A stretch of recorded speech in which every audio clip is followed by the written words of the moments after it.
Welcome to Betrayal of a Nation. The Constitution is null and void. A six-part series of panel discussions centered around the topics highlighted in the documentary Betrayal of a Nation, which I co-produce.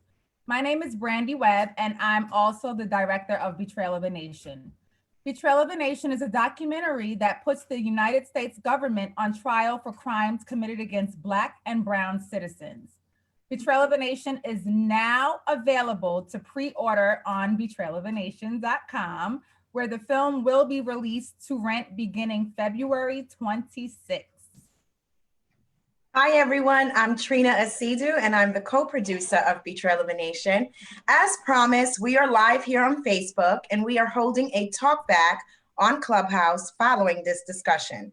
Tonight's show is part 6 of the finale of our panel discussions. Today, we are talking about something that's long overdue, reparations. We are trying to galvanize support behind the documentary, and we need your help. Before we get started, I'm asking our viewers to please take a minute to share this live video and personally invite 5 people who you feel would be enlightened and inspired by this discussion. Before we kick off with panelist introductions, we're going to play the official trailer for the documentary.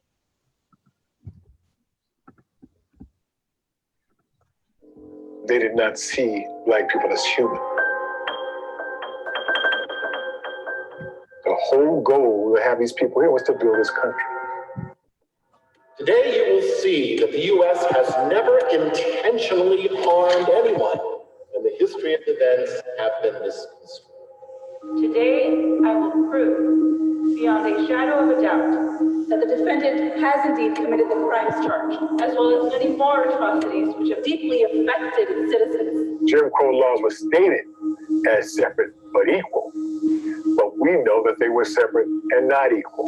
The state has invested more than $1 million in incarcerating people. It was not about suspicious people, but about Black people, Latino people. We've always been presumed guilty and dangerous. How can we say that all lives matter? Well, Eric Garner could be choked on camera, and the officer who did it could get a pay raise. He said, I can't breathe 11 times. Policing is a responsibility of state. The way they move when they see a threat like a Malcolm, but with that infrastructure already set up, all they had to do was change the direction to target these Black organizations. Conspiracy, stalking, harassment, aiding and abetting. And then they moved to the next stage, which is the physical assassination. They were determined to lynch Dick Rowland that night. After the massacre, we were charged, and not one white person was charged. Arson, fraud, false imprisonment, assault with a deadly weapon. Yes, this nation has its flaws, just like any place else, but no other place values freedom the way America does. They make shit up. America has to right its wrongs. People are still being denied rights, still being held in cells without cause, still being treated differently because of income, gender, or race. Reparations will absolutely stop. This is all still happening. Prosecution seems to define this great nation.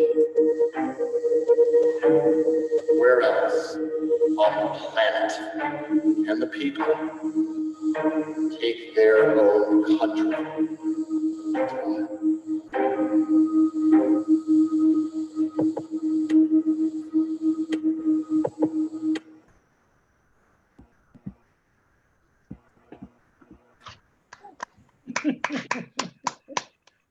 All right, we are excited to introduce you to tonight's panelists. We have tonight 5 panelists. Sorry, we have someone coming in right now. All right, so we have 5 intelligent panelists that are here today to educate and drop gems. It is my pleasure to introduce to you my Justice League sister, Karis Love. Karis Love is a Grammy-nominated ghostwriter and artivist. She studied political science while enrolled in SUNY at Buffalo. After college, Karis started working in the New York City child welfare system, where she noticed many cracks in the system. Karis implemented changes to policy, setting conditions of the facility and educational expectations of the students and teachers. After 5 years of working with child welfare, Karis started volunteering in local politics. She joined the Justice League NYC and worked on the National Women's March Artist Table in 2019, now under the leadership under Carmen Perez Jordan. Karis is using her artistry and activism hand in hand, writing music for the movement and creating political strategy to pass more progressive legislation in the state of New York. In 2019, Karis co-founded the NNLB, a collective of intergenerational, multidisciplinary, intersectional Black marginalized genders who are dedicated to Black liberation, direct reparations, abolition, and the decriminalization of poverty. Thank you, Brandy. I'm so happy to be here. Okay. Next, we are proud to bring back the Reverend Dr. Robert Turner, pastor of the historic Vernon AME Church and the only standing landmark in the Black Wall Street district. Reverend was blessed to have known a few of the surviving victims of the Tulsa Massacre. He was the commissioner of the National African American Reparations Commission, the president of the historic Greenwood Main Street District, dean for Jackson's Theological Seminary, a consultant, and a human rights activist. During this pandemic, Reverend Turner engaged in several protests and provided food to those in need. You can catch the Reverend Doctor in the Betrayal of a Nation documentary, which is available for pre-order now. We are pleased to welcome to the floor Rashida Lee. Welcome, Rashida. We are glad to have you here today.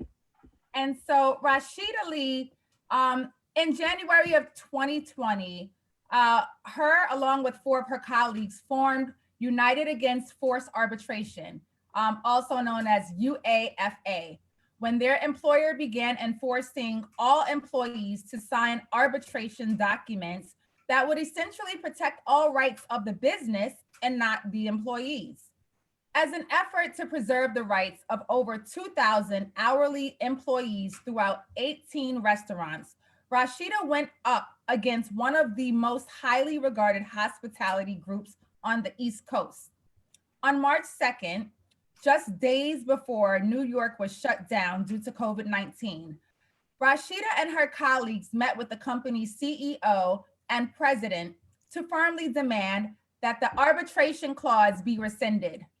UAFA succeeded as forced arbitration was permanently removed from any and all contracts with employees going forward. Currently, Rashida is in the Crisis Intervention Liaison. Well, she is the Crisis Intervention Liaison for the National Action Network Jersey City chapter, a race relations consultant for organizations seeking to educate themselves on racial injustices and on ways to truly be more inclusive in their organizations. Activism is a thankless job. If no one has thanked you for your efforts, Rashida, I just want to say it for them. Thank you. Thank you, Brandy. I'm so happy and so proud to be here. Thank you. Thank you. And well, if you missed him on part 3, you should be glad to be a part of tonight's discussion. Welcome back, Reverend Mark Thompson. Reverend Thompson has spent most of his life as a political, civil rights, and human rights activist and organizer. He not only has been a part of every major social justice movement and event over the past 35 years, he has also been a radio broadcaster for 3 decades, and he has spent over 10 years as a television commentator as well. Reverend Thompson hosts a show called Make It Plain, a political, human rights, and breaking news daily podcast. He interviewed every major candidate who sought the 2020 Democratic presidential nomination. He broadcast from Johannesburg and Soweto during the first ever Democratic elections in 1994 in South Africa and was honored at the 104th annual NAACP convention in Orlando in July 2013 for 25 years of crusading journalism and outstanding leadership in furthering the work of civil and human rights. Welcome back, Mark. We're happy to have you. Glad to be here. Thank you for having me. Good to be on with everybody. Greetings, everyone. Last but not least, I'd like to introduce everyone to Colette V. Smith. Colette is the founder and president of Believe in You Incorporated and the NFL's first African-American female coach in the history of the National Football League by way of being the first female coach in the New York Jets franchise history. Coaching the defensive Blacks in 2017 during training camp, Smith is a former women's professional football player, defense back, coach, and was the director of marketing, PR, promotions, and events for the New York Sharks and two women's professional football leagues, the WFA and IWFL. She didn't start playing football until the age of 42. The Sharks recently won the national championship in July of 2018 in Atlanta, Georgia. Colette today is an entrepreneur specializing in specializing in motivational speaking engagements, and has been invited to speak at Fortune 100 companies, corporations, and Ivy League institutions, including Columbia University, to speak on disparities women in sports face and the empowerment of Black youth, girls, and women to see their greatness and excellence through adversity. She was recently featured in a docuseries on the national acclaimed network BET Her for their show Exceptional Black Women, alongside MC Lyte, Congresswoman Maxine Waters, Megan Good, and Terry J. Vaughn, and is currently in production for her own full-length documentary, working on 2 books, Unapologetically Colette, Stories from the NFL's first African-American female coach in history, and Get Off the Bench. Welcome, Colette. Thank you for having me. It's an honor to be here to discuss this very important topic. So it's an honor to be here. Wish it could be under other circumstances, but we're here now and it starts today. Yes. Reparations is a controversial topic. We all have our ideas about what needs to happen as it pertains to reparations, and we are passionate about our ideas and opinions. While expressing them, panelists, we ask that each of you be respectful of any opinion you may disagree with, and that you allow others to make their point and do not cut anyone off. Otherwise, we will have to mute you. With that being said, let's get on with the show. All right, so Reverend Turner, before you were on the National African American Reparations Commission, you were fighting for reparations for the descendants of the Tulsa victims.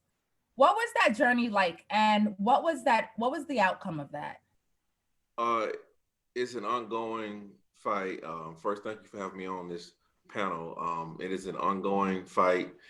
It is something that is very moving. The fact that what this city, state, and country ultimately did to law-abiding African-American citizens to come and destroy everything they had, 600 businesses, 1,256 homes, over 300 people killed, bodies dumped in mass graves, all happening in 18 hours. You know, our military brags about the shock and awe that we did during the Gulf Storm, the Desert Storm, where we did shock and awe.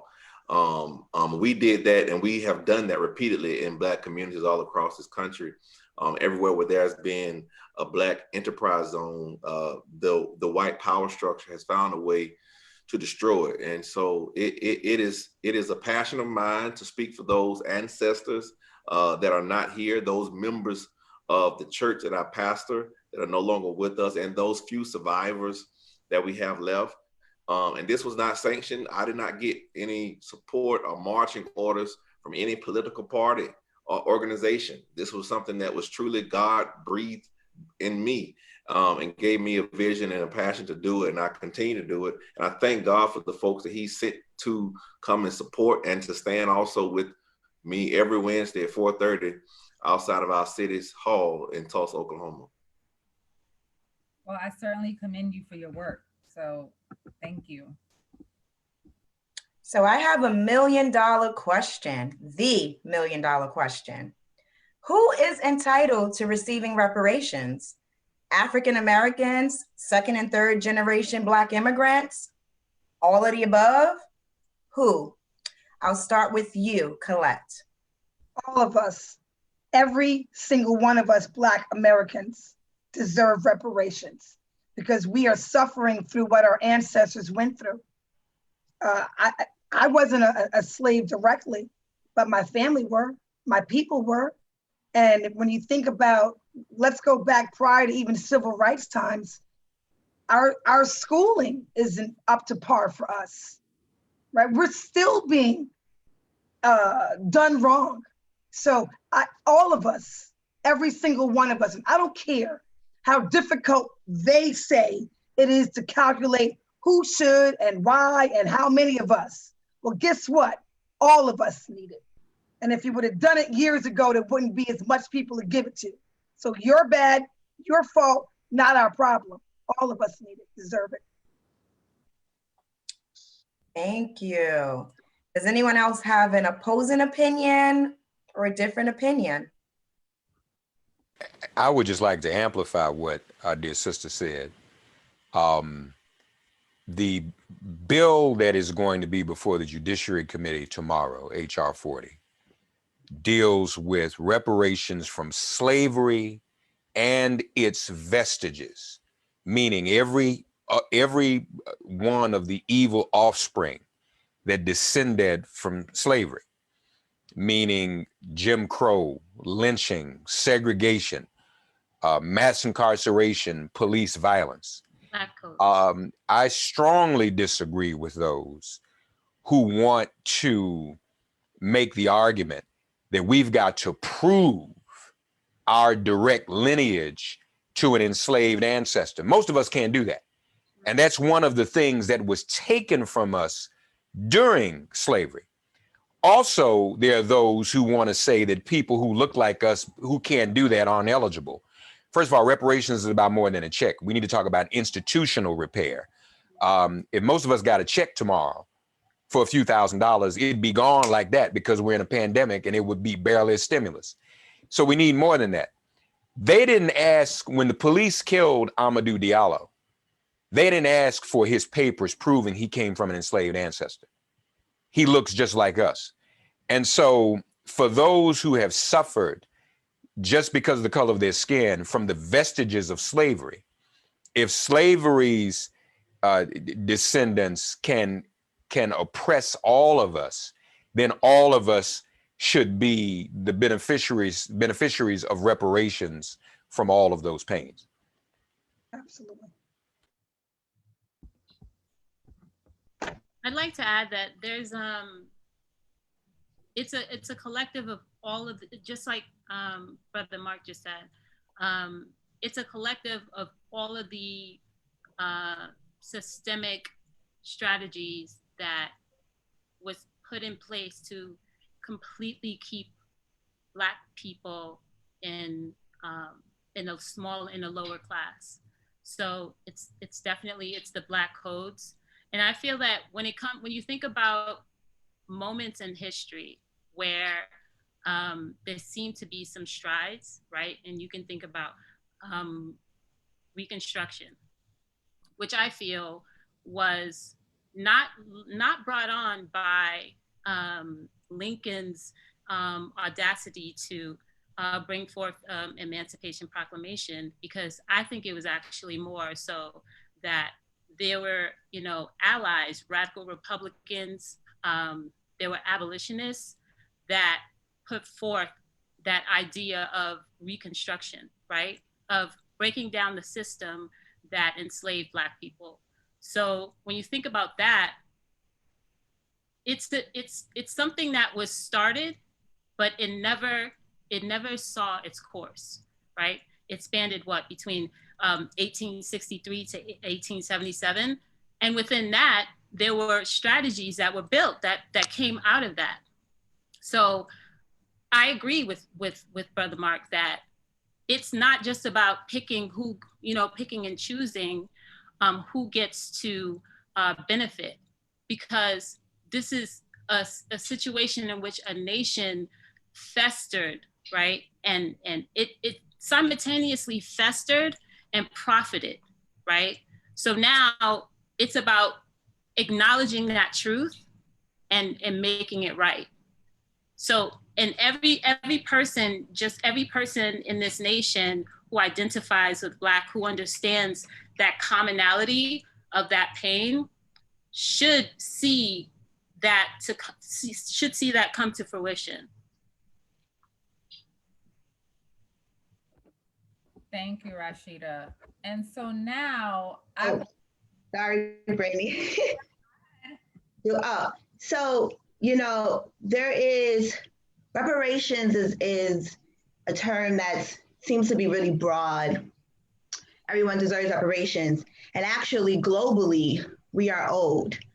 Every Black person throughout the diaspora is owed by their colonizer. And so when we're talking about the United States, reparations is not just because I'm Black. It is we were disenfranchised economically. And so if you're looking at economics, if we're talking about reparations for slavery, for the 246 years of free labor, you have to repay what's owed to those individuals and their descendants. So when Reverend Dr. Robert was talking about his fight in Tulsa, and I was sitting here like, dang, I need to get to Tulsa because I just want to help. Now, my people, I actually know exactly who was a slave. I asked my grandfather, he's like, we don't have to research. My grandmama was a slave. It's that easy. I know exactly who was enslaved on my lineage because it's very close.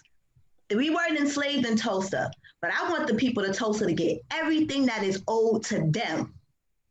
It'll help my fight to make sure that my ancestors that built South Carolina get what's owed to them. So we need to look at reparations as a couple of prongs because we're owed on so many levels and we need to be really creative and not box ourselves in.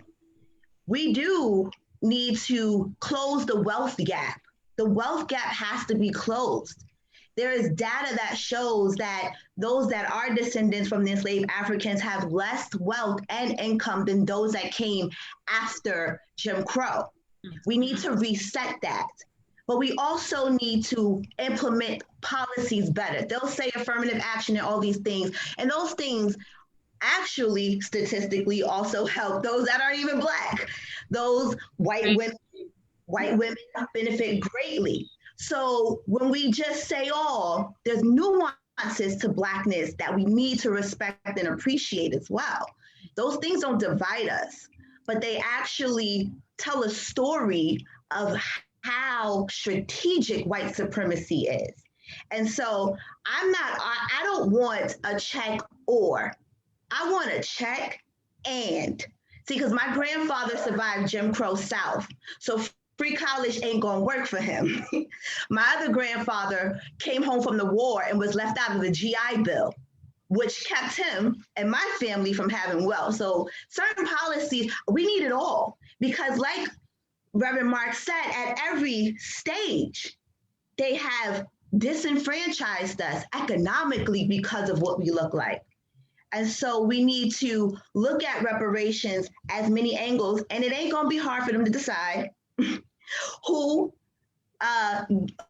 is a descendant of those that were enslaved and those they've done it with other groups. So I'm not even buying that. And if not, then we'll do it. I don't even need you to tell me who my people are. We'll figure it out. But that's not gonna be a barrier. Right.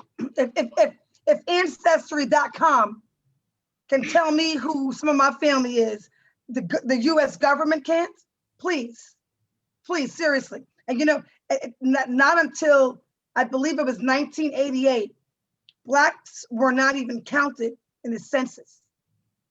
I mean, are you serious?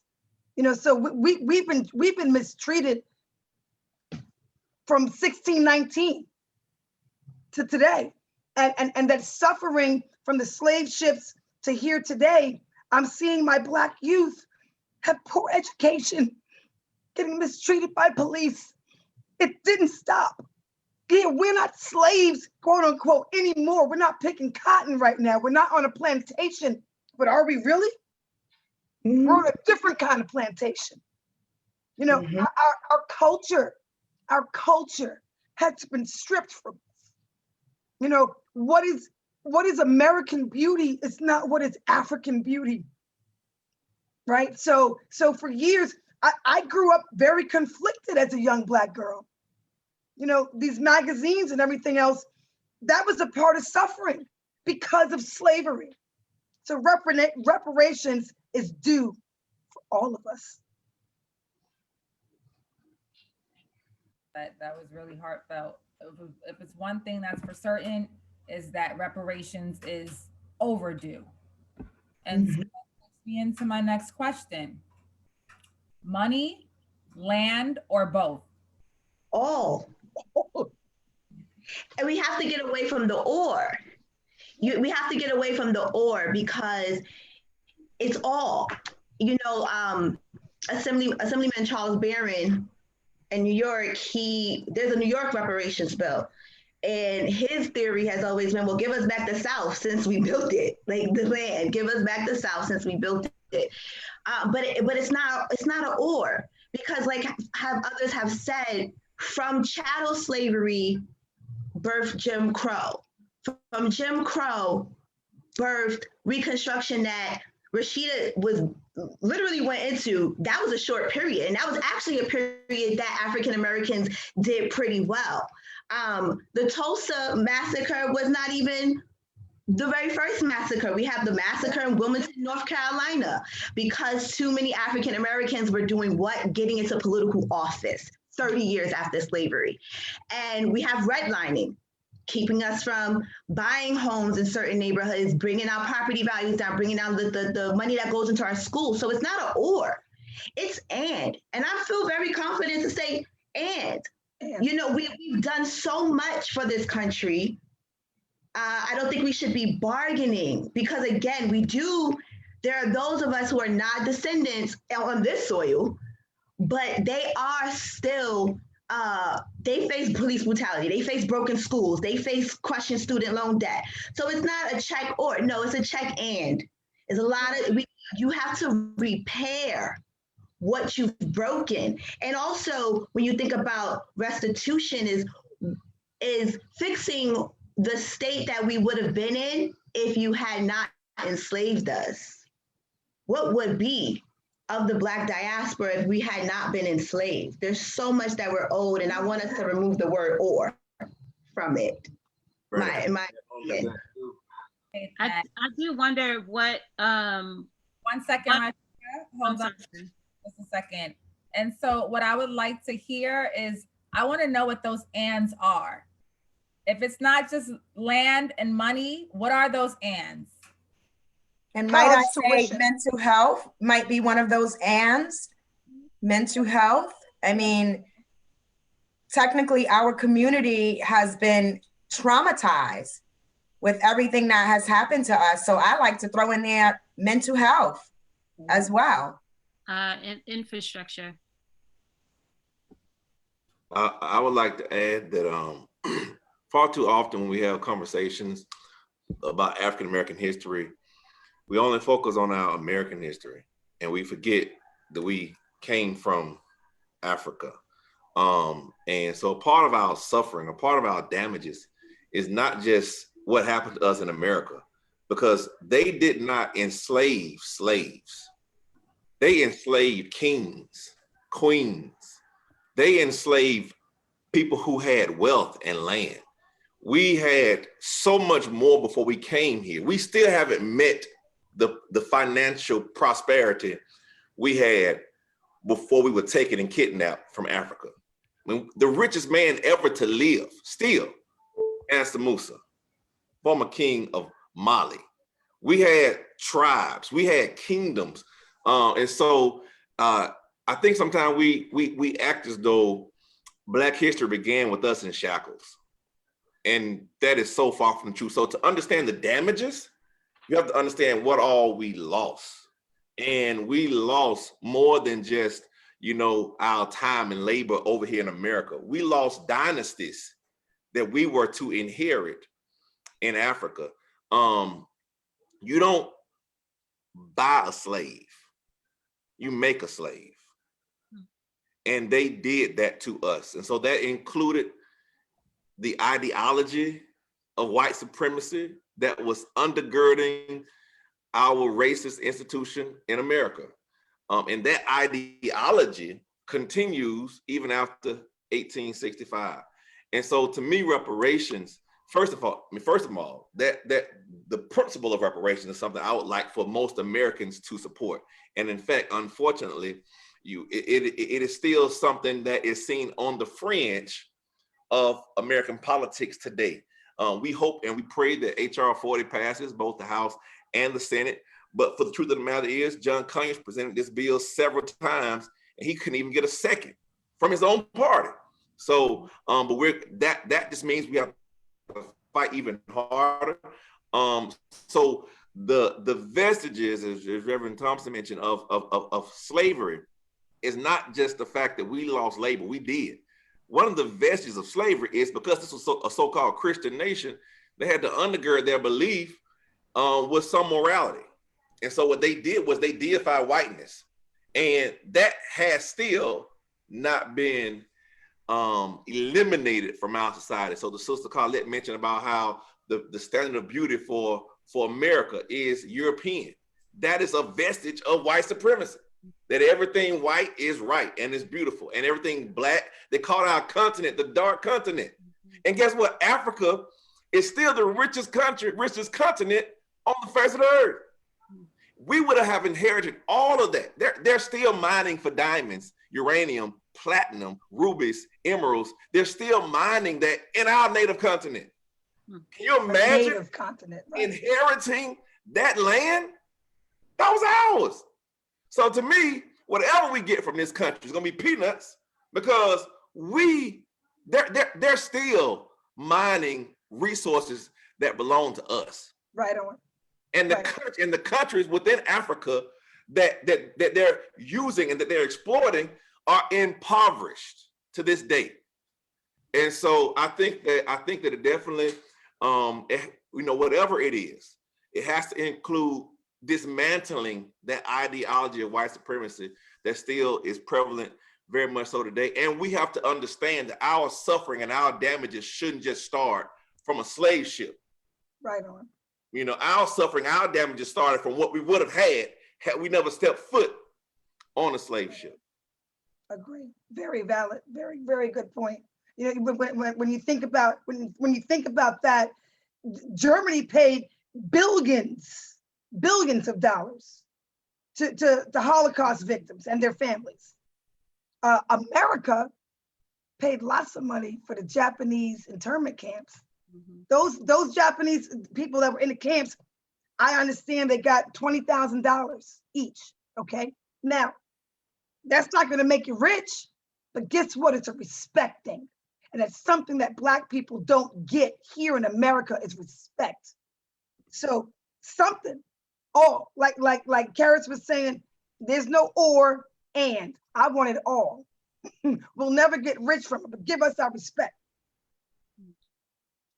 I'd like to add that the slave owners got reparations, $300 each after slavery ended for each slave that they have because of lost wages, predicting lost wages. So this country knows how to put a price, but like Reverend Dr. Robert said, and I completely agree with, is the repair that's needed for our people across the diaspora, but I know we're talking specifically in this country, but the repair that's needed is because you stripped us of who we were before you brought us here. And so we need to be compensated in a way that resets that. And that's why I'm constantly always stressing, they can do what they want with HR 40.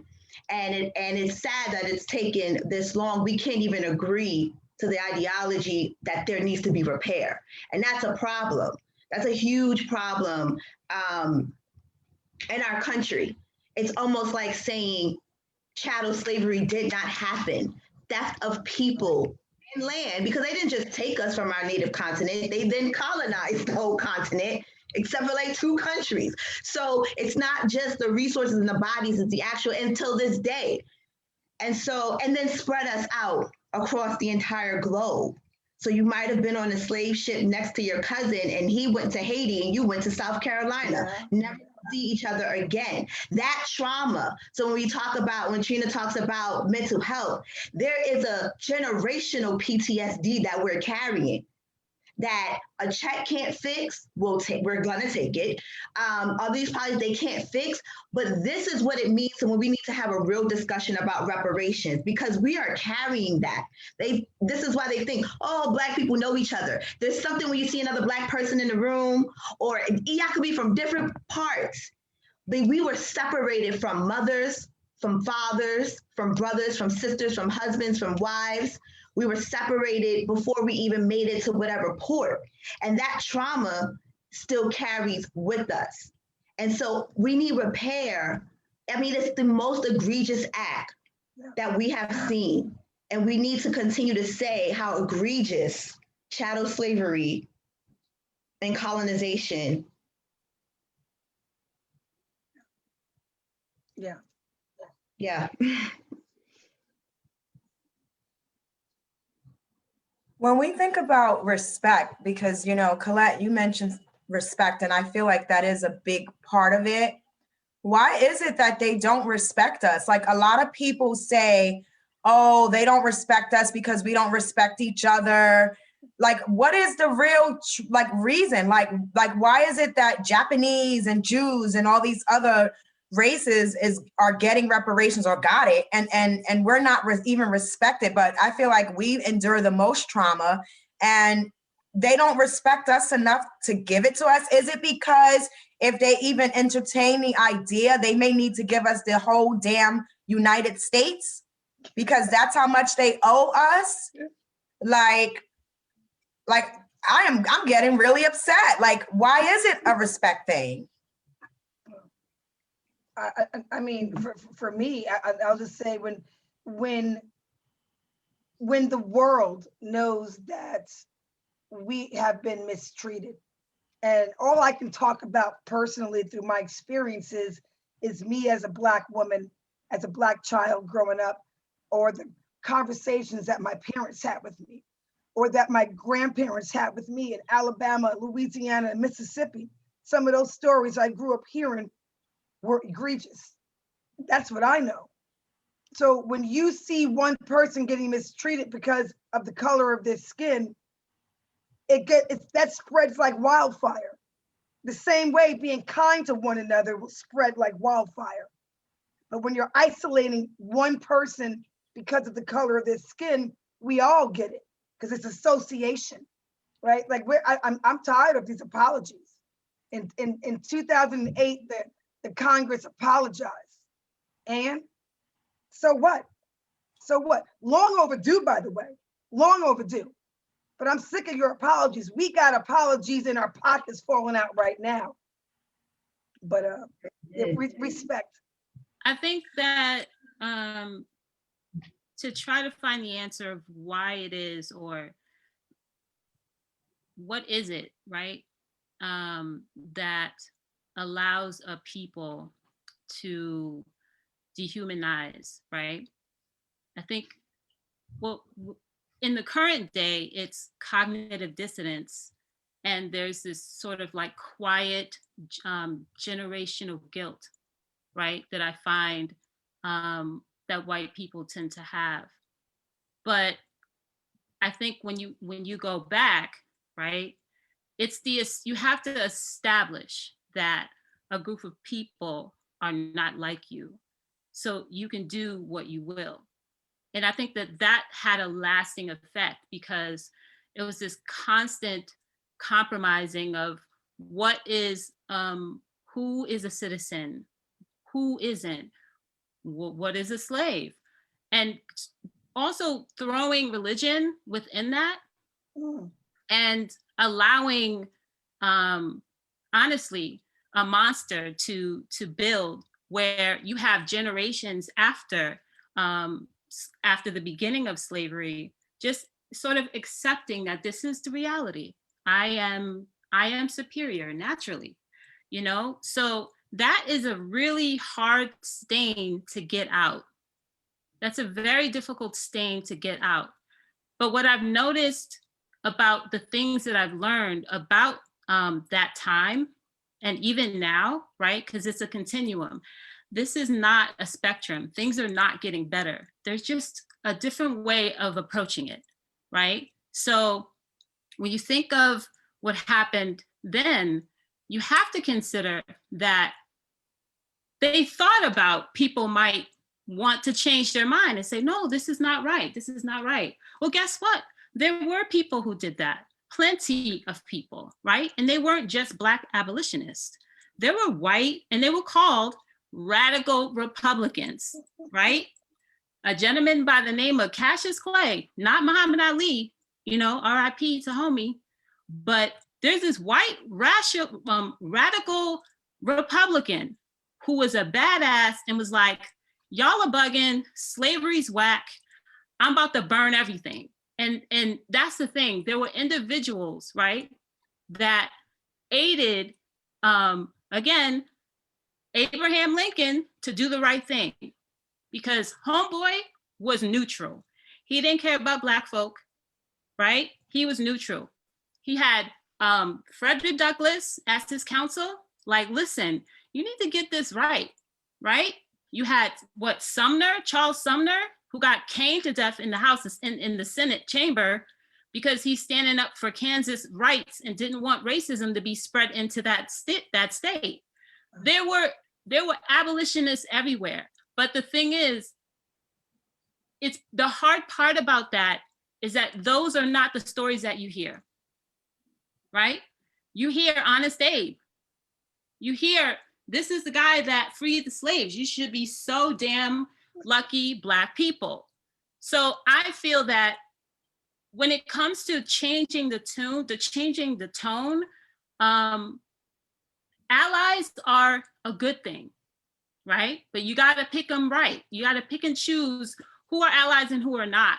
And I know that that's a really touchy subject, because you have some Black people that say, well, we got to do this shit on our own.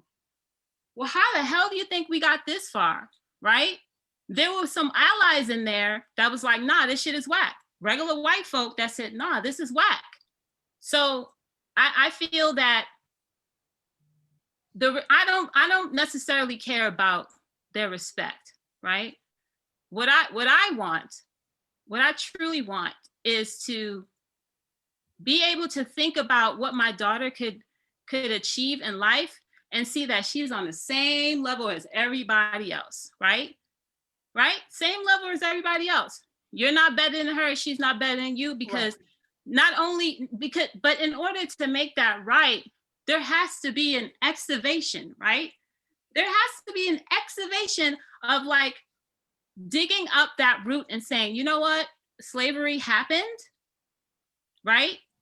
And how do you monetize that, right? And just like Brother Robert said, how do you monetize that? You can't. But have you tried, right? Have you gave the old college try, as you said, Colette, right?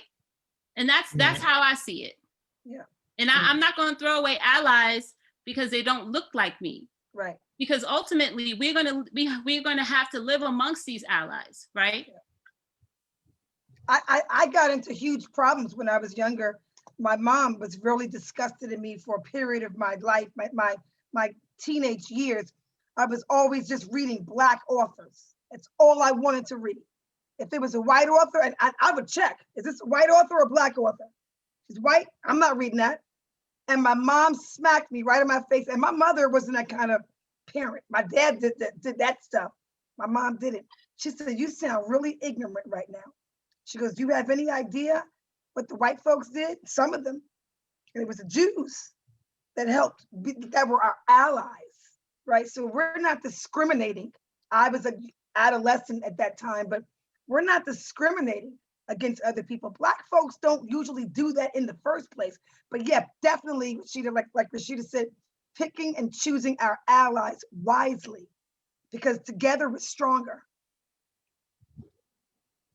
I don't think this illegal settler colony, because that's what the United States is.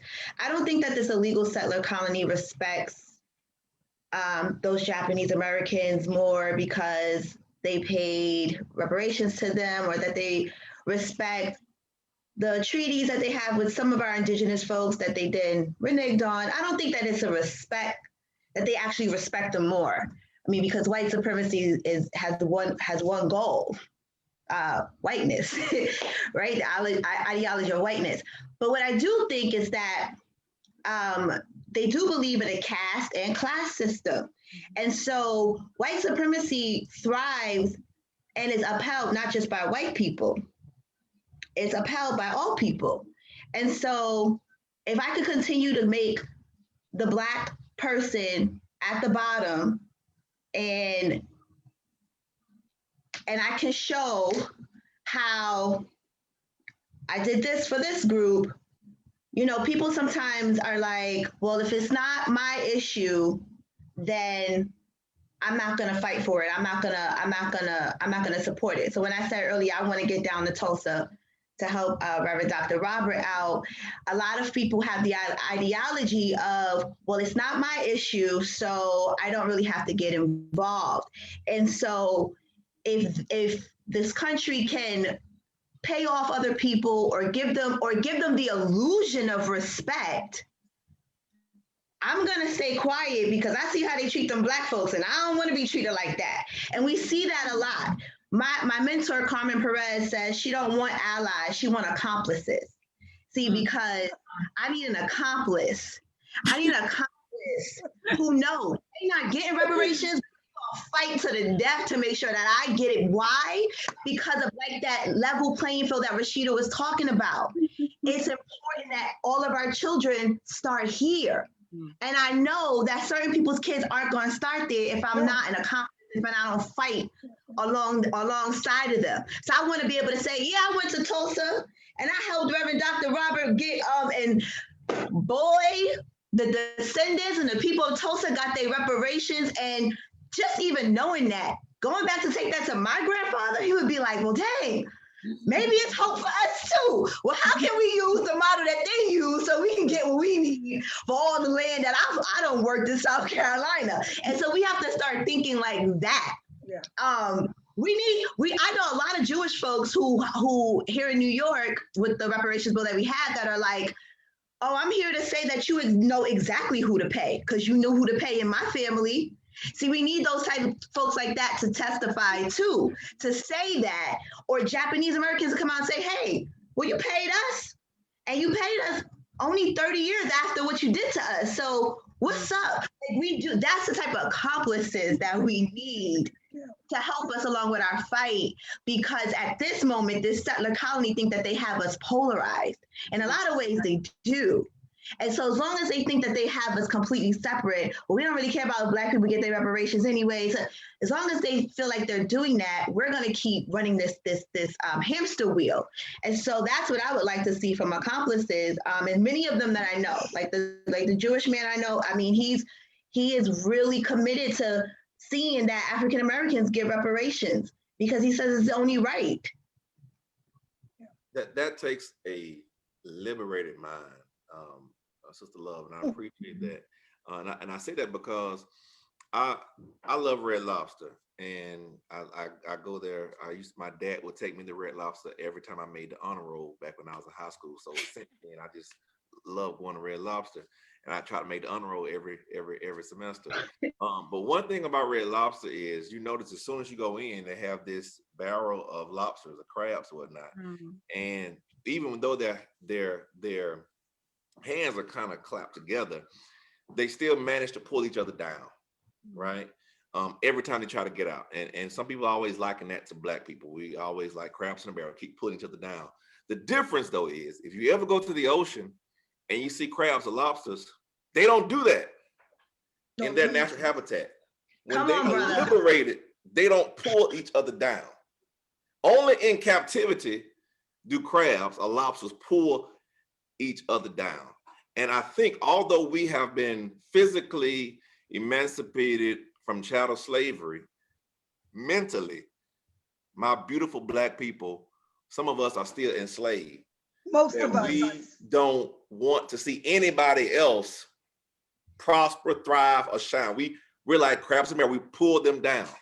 But for those who are liberated, we will actually help one get out the barrel, you know, and each one pull one. But only those with a slave mind seek to try to do that. And I think that because we are the only group of people in this country that has gone through chattel slavery for over 200, 300 years, and Jim Crow, and redlining, and every onslaught that this country has ever done to people, they primarily done it to Black people. We had what Mexico towns are. We had what China cities are, Chinatowns are. It was called Black Wall Street. And the government killed each and every one of them. And every leader we had, unlike any other ethnicity, every leader Black people have had, they killed. Every leader that we had, from Malcolm to Martin to Medgar, they killed. Even white folks who tried to do right by us, like JFK and Bobby Kennedy, were killed. And so that trauma, some people think they're doing you a favor by pulling you down. You don't want to get too noticed, you'll get in trouble. You don't want to get too much shine, you get in trouble. And so we have to deal with that trauma. And Black people, we're so loving, we take on other folks' causes, right? So we will take on every civil rights case or cause in the country. Meanwhile, other groups have gotten their rights, and we're still on the outside looking in. And we've helped every marginalized group in this country get their rights, even though those groups marginalized us. We were slaves to Native Americans. We cut the trees for the Trail of Tears for the Native Americans. The Trail of Tears, speak it. We cut the trees down for the Trail of Tears. Yeah. Indians, Native Americans own slaves. And some of them still don't want to pay reparations to their slaves that they own.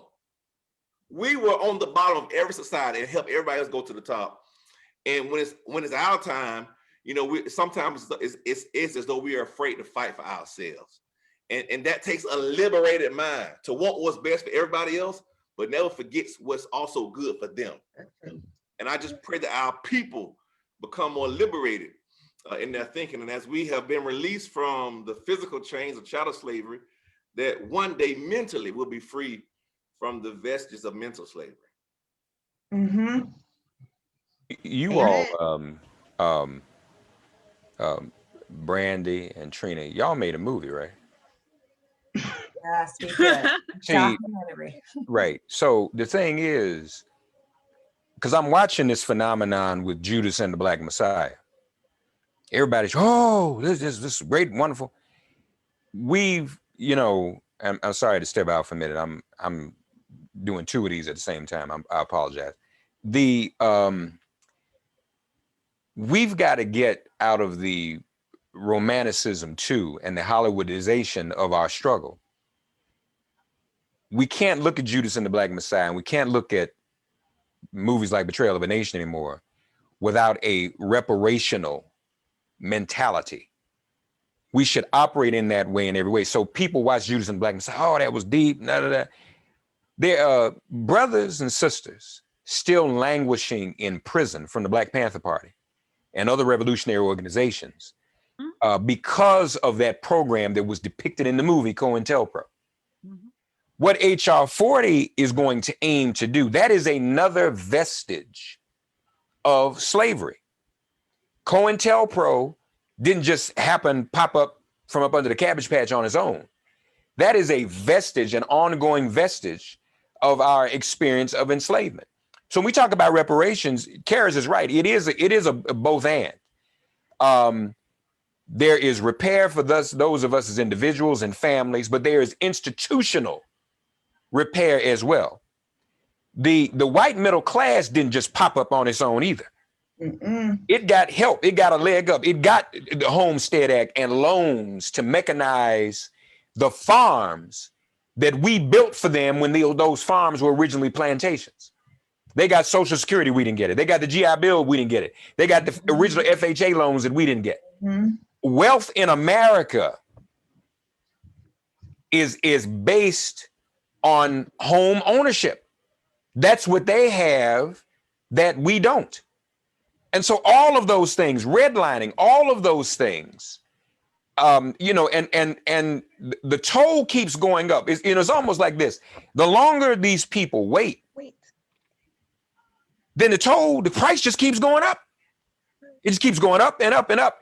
And so, you know, when people watch, you know, movies like, and everybody's just viral, don't just watch it and say, oh, I saw a good movie. Think about it reparationally and what needs to be done to repair that. That's never been repaired from that. And a lot of us are still traumatized from within ourselves and don't even realize it. We all suffer from long-term transgenerational post-traumatic slave syndrome exposure. All of us do. That's the thing that makes us doubt ourselves. It makes us think we can't have nothing. We're not gonna get nothing. We're not gonna make it. Makes us look in the mirror and desire to be something other than what we are. I'm too light-skinned. I'm too dark-skinned. My nose too big. My nose too small. My hair is too kinky. My hair is too straight. When those are the things, that is part of the trauma that we have experienced as a people these centuries that we've been here. This is unfinished business, and we ain't taking no excuses. These Democrats wouldn't be in office. Joe Biden wouldn't be in office. The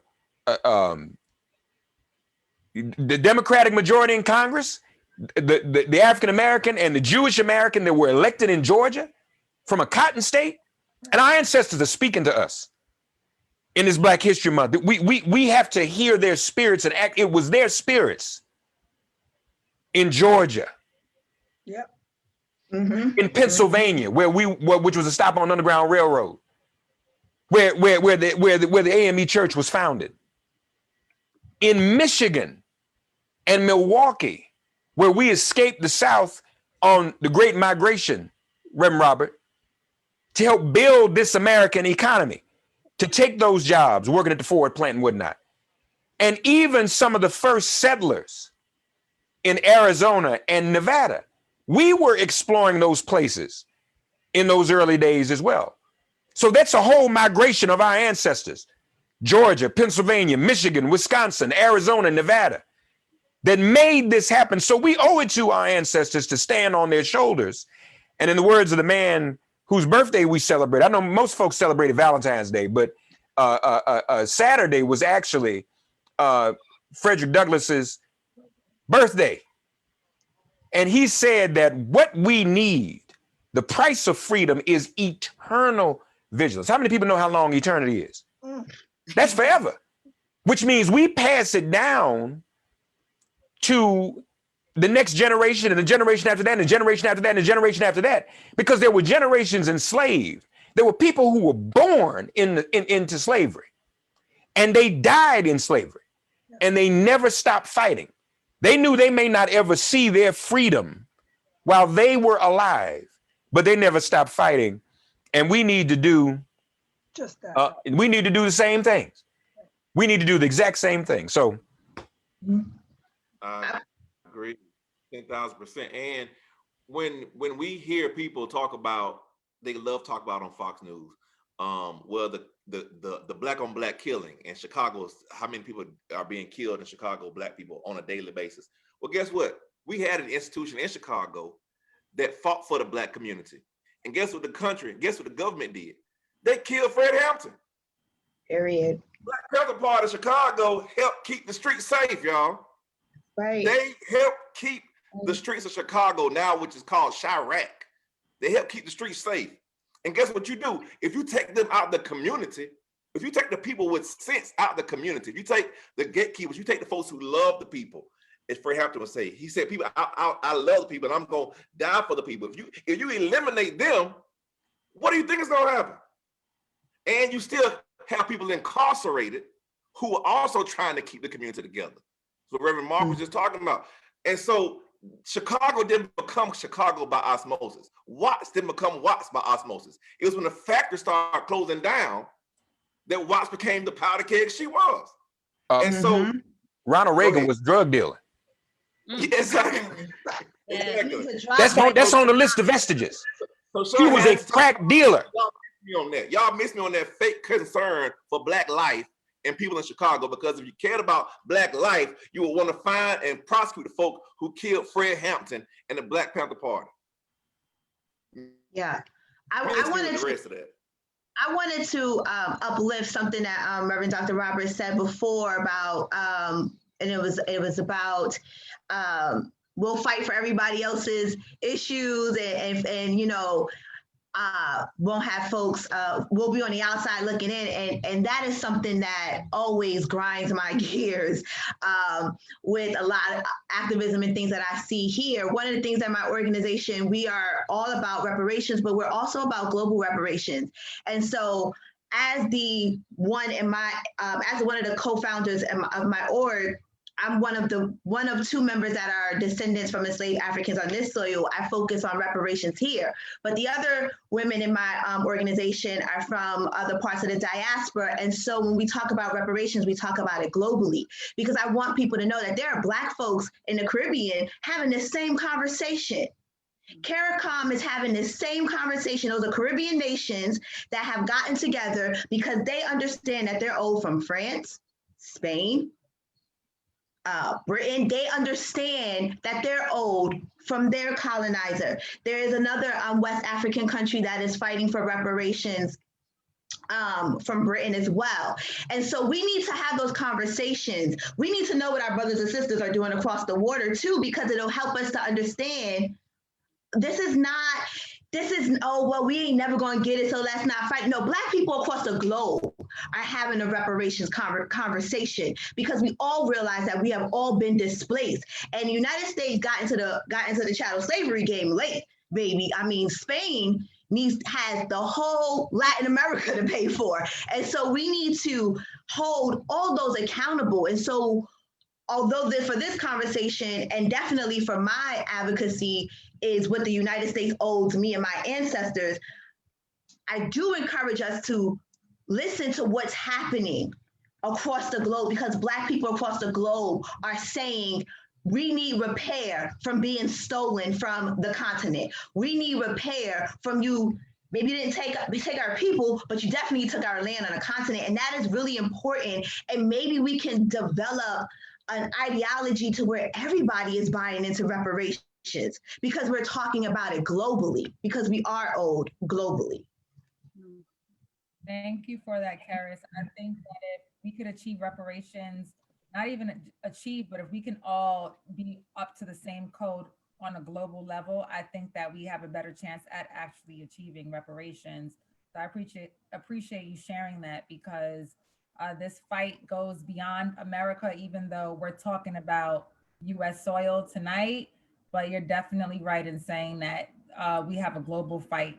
And if we all unify and band together, I believe anything is possible.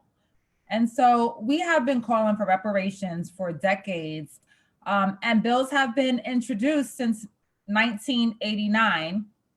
As far as I know, in COBRA, the National Coalition of Blacks for Reparations in America, was the first to introduce a bill to the House. And Karis, earlier you mentioned Charles Barron, who I know is a part of this bill.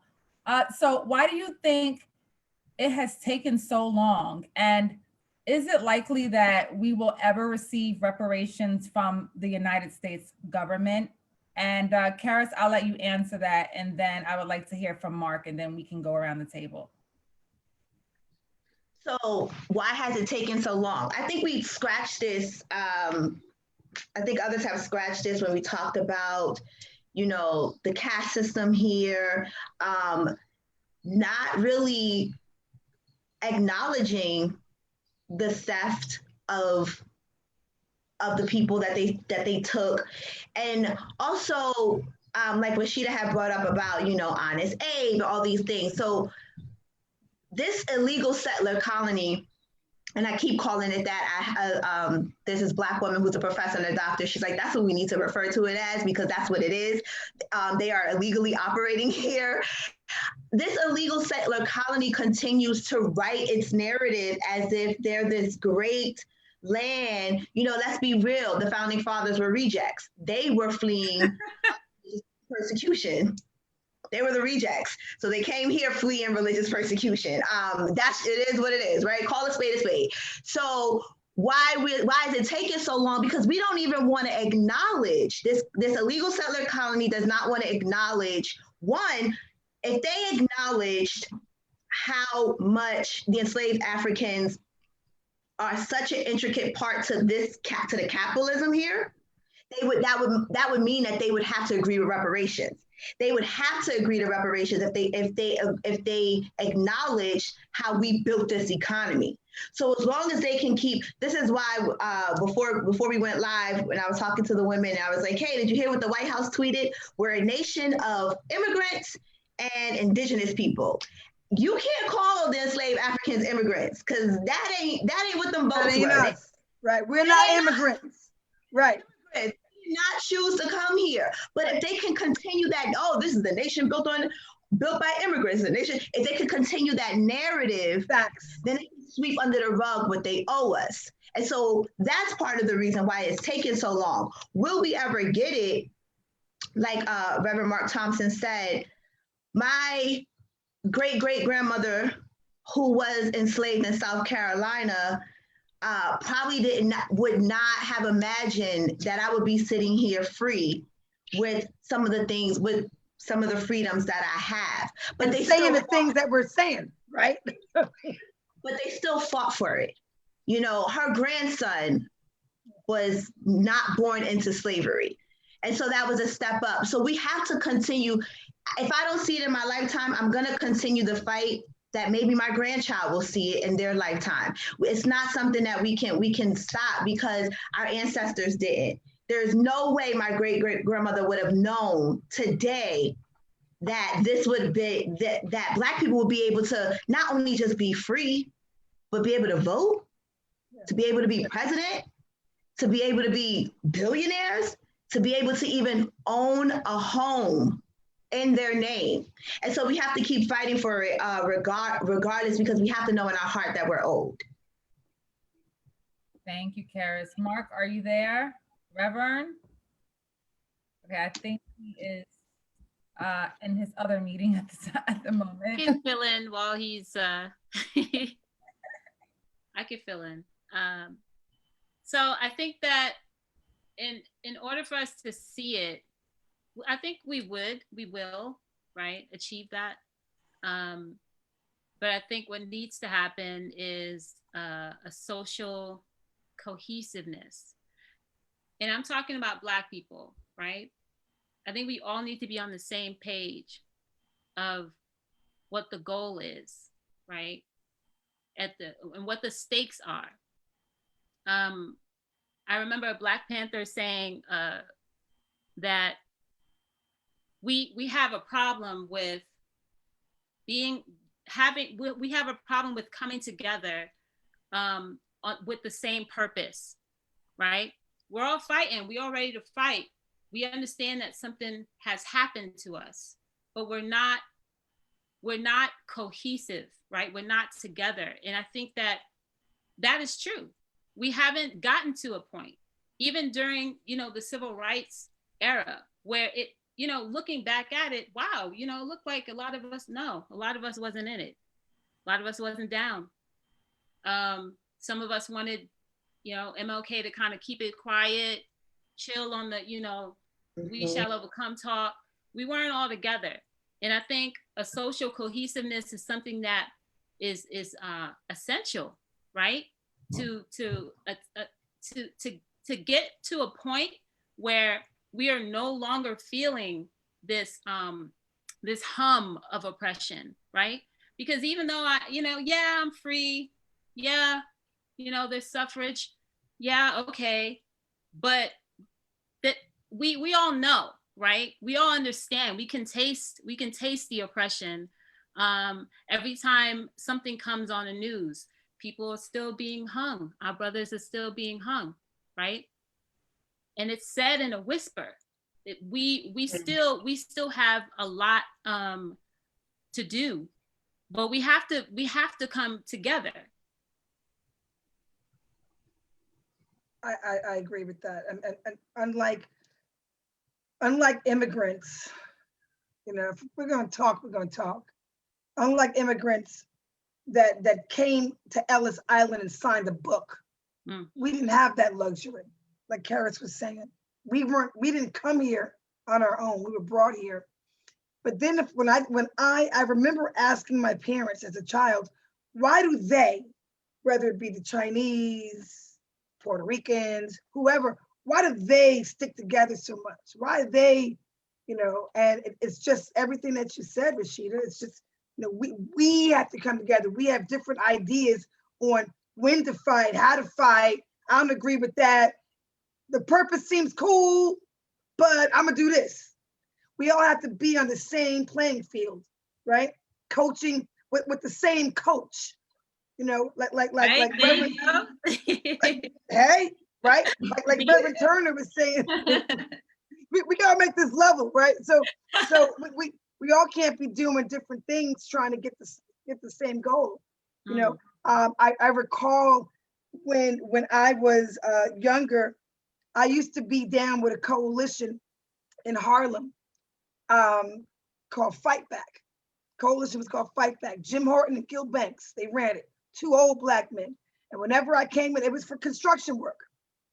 And the way I got involved was when I was at Tuskegee, one of my fellow New Yorkers was from the Bronx and Quava Banks, and he used to wear all his shiny clothes.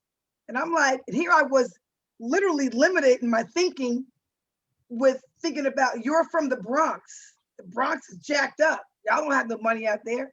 And I'm like, you selling drugs? Because I was ignorant thinking, talking, right?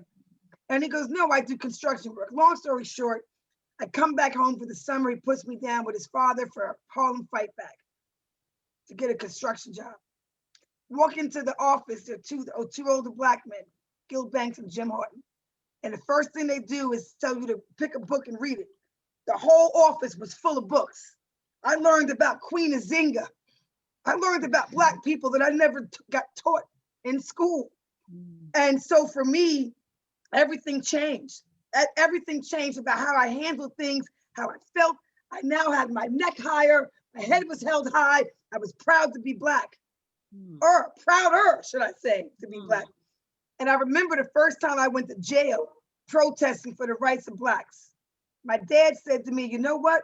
You'd be the first nigga they killed if you were back in slavery time. I'm like, well, then I guess I would have been, you know? And then he would follow it with, you know what? You ain't Angela Davis, you ain't Malcolm, you ain't Martin. And I'm like, if they weren't either, weren't either, right? And so I continued my struggle, and I ended up getting arrested, ended up getting my head beat in by police, you know? And what they did was create a monster for them and a warrior for my people. So we all need to be on common ground, right? One goal, touchdown for me. I want the touchdown, whether it's on offense or defense. It's my team. Yes. I love that. That's a flex. That's a flex they don't want, though. I believe you, sis. I love it. I was born and raised in a city called Tuskegee, Alabama. Actually born on the campus and born in the same hospital where they gave syphilis to Black. That Andrew Hospital, the oldest Black hospital in Alabama and the last. I learned before I could even know my multiplication table was about George Washington Carver and what he did out of peanuts. Yes. And how Booker T. Washington came up from slavery and started school. And I went to church where they said there is no secret what God can do. And so to answer your question, I don't think I know reparations is possible.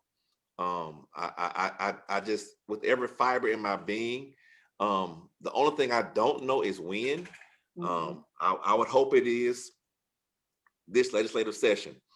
But I do know that it won't be won without a fight. Nothing that Black people ever have received was given to us. I hate when people say, well, you know, it's true. He gave us our freedom. He didn't give us our freedom. We gave you the right to vote. You didn't give us the right to vote. Mitch McConnell, in his conversation about why we don't need reparations, well, we had a Black president. That wasn't a gift for us. Right. You know, so I think that we have this, you know, some of us, not those on this panel, of course, but some of us have this false notion that one day white America, or even just America or the world would say, you know what, Black people, you all have been wrong for your very existence in this nation. We're going to just come and do right by you. There's not enough white liberals in the world. They're not gonna be like, my bad. Right.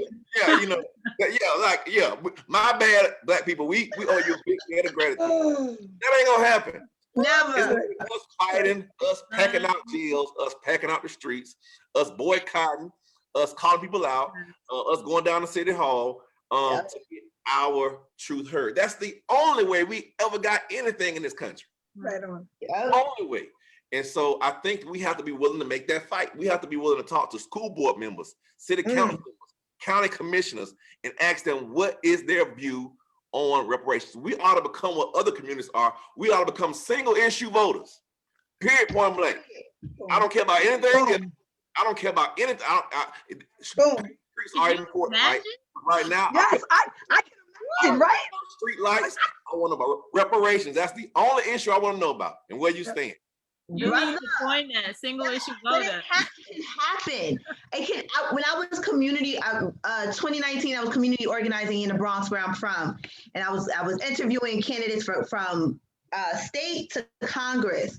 And Dr. Jamal Bowman, who is in Congress now representing parts of the Bronx and Westchester, and he was so happy that the committee asked him about reparations, and we had very specific questions. We were like, and the Bronx is mostly Latinx. It's a mostly Latinx community. And so most of the candidates are from a Latinx background. And my members were sitting there asking them, so what do you think about reparations for African Americans?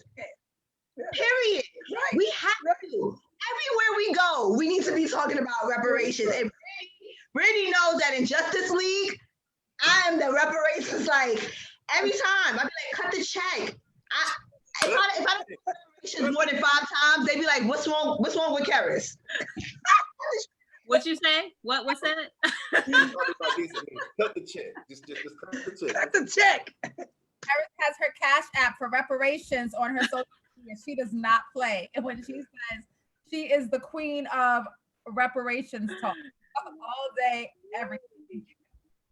I do seminars, I do teaching about it. I mean, people book me to talk, so I can because we do need to at least talk about it. And I understand that everyone is not thinking like the way that we are on this panel.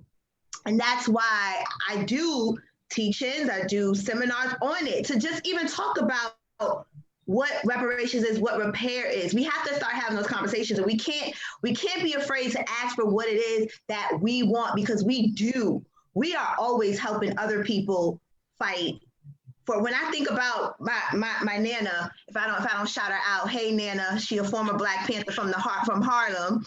When during the civil rights movement, not only were they trying to get the right to vote and segregation, but they also championed the 1965 Immigrant Act bill. So people who didn't even have the right to vote knew enough to say, we want to champion an Immigration Act bill because we want to get other people here that look like us. We have always been carrying the load for this entire country. We cannot feel ashamed to ask for what we need and for what is owed to us. And it's not selfish. Nope. It doesn't mean we're not unified. It doesn't mean we don't want to be inclusive and intersectional and all these things. That's not what it means. But if Black people are free, then everyone is free. Right. So if you don't want to see us free, that means you're okay with the descendants the descendants of the slave Africans being at the bottom. because you got your comfortable spot within white supremacy. Right. And then life is good now, right? For them. Life is you now, but I question anybody who do not. And I run with a whole coalition of Black women from the diaspora who are like, I'm not African-American. One of them is from Ethiopia. Her people have never been colonized.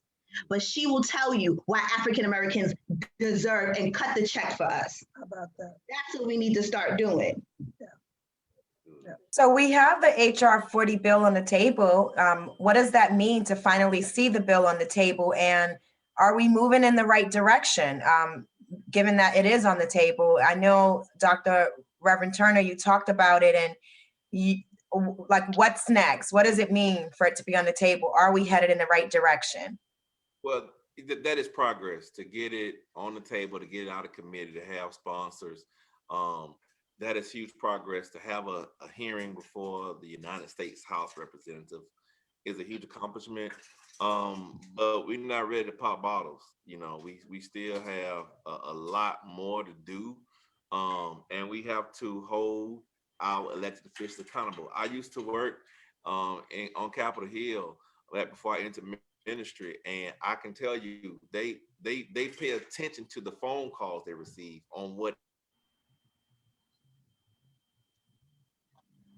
issues. They pay attention to the emails they receive and on what issues. And so if we are not ready and willing to assist Sheila Jackson Lee, our powerful dynamic sister in the House of Representatives, in giving her the mandate that she needs to get this bill passed, then we'll be looking at it again.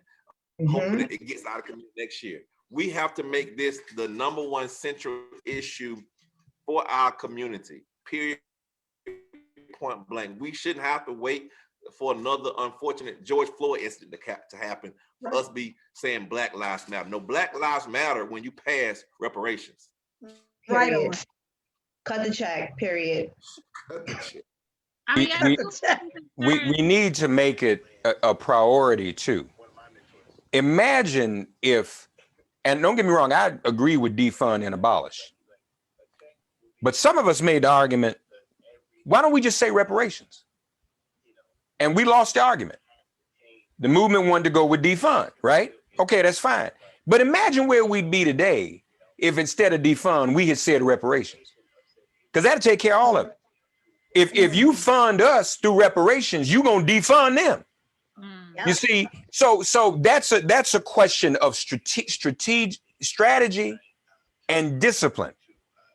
If we want this, we have to make it a priority. You know, so when there is another George Floyd, because there's going to be some more, we already know that.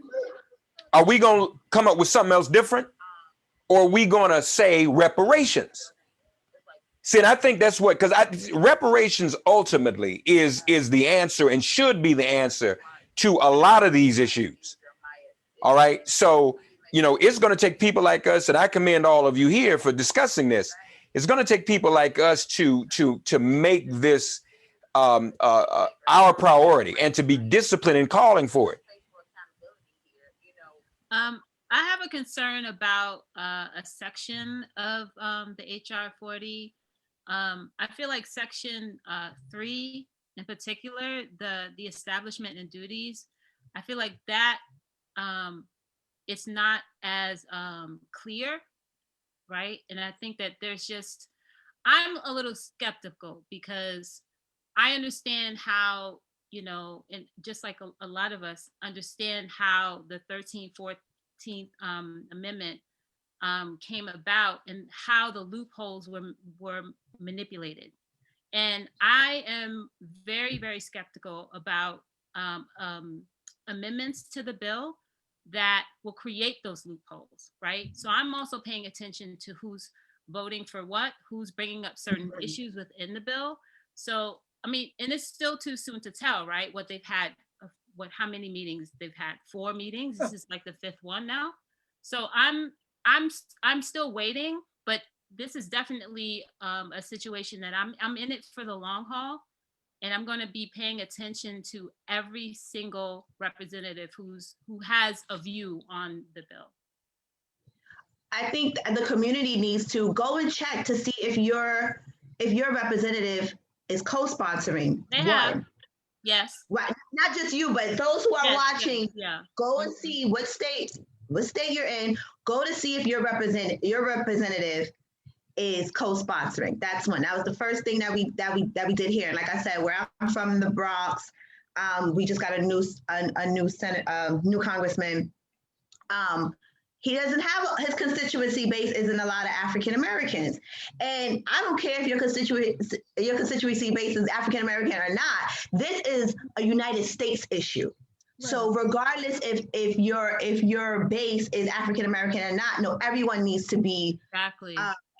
Needs to be supporting this. This is also still a study bill, and so I think how we're all hands on deck, eyes on deck on it. This is the time where those concerns of the sections that this is where we need to be brought up. I've had conversations with new Congressman Dr. Jamal Bowman and AOC about some concerns that I've had, and what AOC is one of my representatives on the side of the Bronx that I'm in.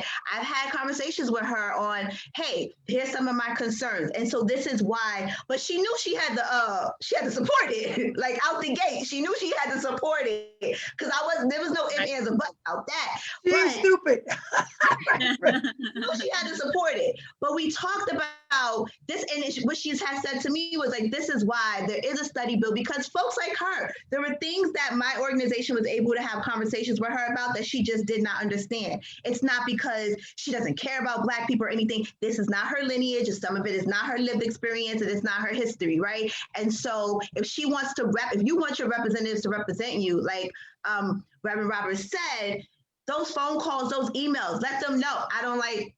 Have y'all thought about this part? How is this really going to close the wealth gap? Because that is the anniversary on Washington, Congresswoman Jackson Lee, when she came up to speak, and Reverend Mark, I think you were the MC of that.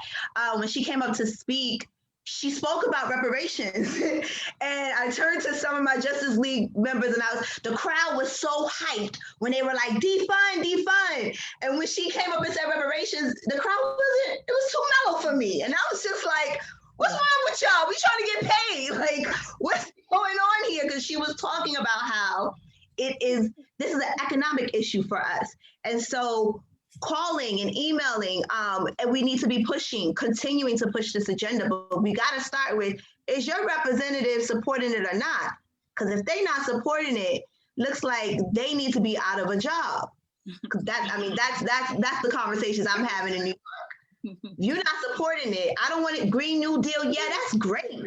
But where are you at on HR 40? Cut my check. Period.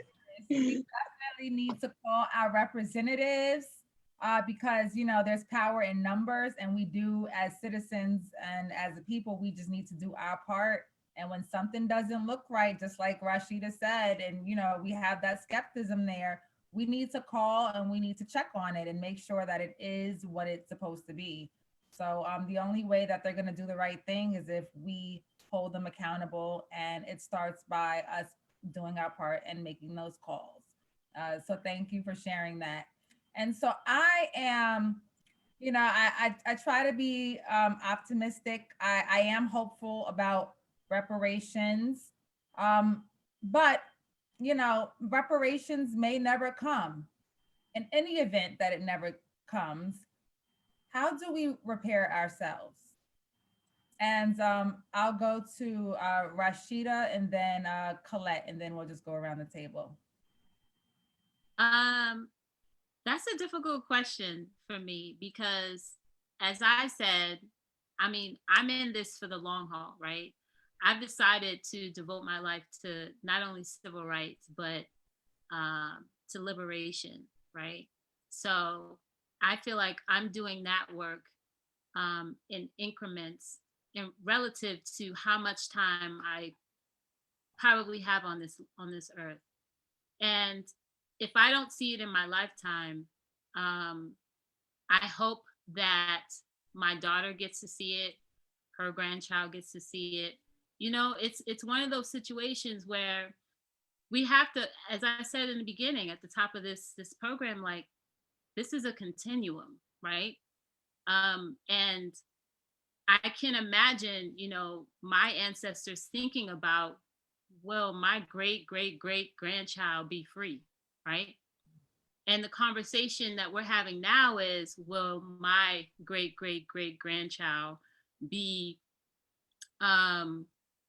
actually see a world where reparations is a conversation of the past, and not something that she's yearning for, right? That generational yearning for true liberation. So that's where I'm at with that. I'm in this for the long haul. I agree. For me, I've devoted my life. I've devoted my life to empowering Black youth. And I am my ancestors' wildest dream, right? And so there are more of us. There are more us. And it is about helping them get there, you know, helping them get there. So, I mean, for me, my people are a priority. And I'm cool with saying that. In fact, I'm damn proud to say that. My people are a priority. I've been asked before by white people, sometimes will tell me when I speak about Black youth and empowerment and equality. And, you know, Becky or Karen will come over to me after my speaking engagement. We just love you. You're so amazing. You're so inspirational. But you talk about Black kids all the time. What about the, and in my brain, I'm like, Jesus, please don't let us say it. Please don't let us say it. Take the wheel. And she says it. And my comeback when she says, what about the white kids? I simply tell her, when you start busing your white children to a Black community to get a good education, I don't have to talk about Black youth all the time. Period. And Becky shuts up. Period. You know, done. Cut the check, Becky. So, period. Right? So for me, this is an ongoing battle. And I say battle because I am a no limit warrior. I'm a no limit warrior. I'm God's servant, but I'm also a servant warrior. So yeah, I'm in this for the long haul too, Rashida. Boom.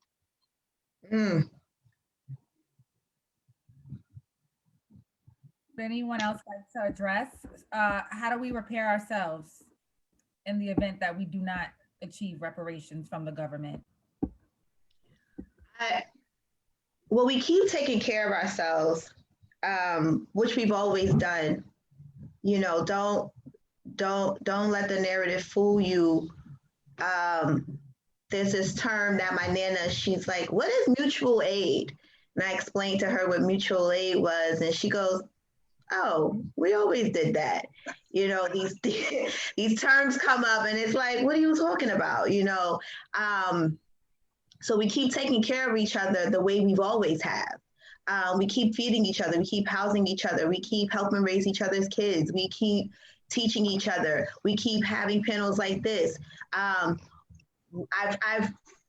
not just my organization, but I know so many who have moved so much money during the pandemic into the hands of people who needed it. I believe in direct reparations. So NNLB, we along with other Black organizers, we've moved over $250,000 in mutual aid in the direct hands of people who needed to pay rent, who needed to buy food, clothes, etc. That is what we're going to keep doing as Black people, because we've always done that. We're going to keep taking care of each other. But like Rashida and Colette said, I'm also here for systemic change. A lot of my work, yes, I'm fighting for the future, but I am blessed to still have my grandparents here. And I know that my grandmother, when she picked cotton at the age of 3, it was 3 pounds for $1. And when she would show me her fingertips, And she was like, yes, I don't have feeling in this one and this one, because she was born a sharecropper.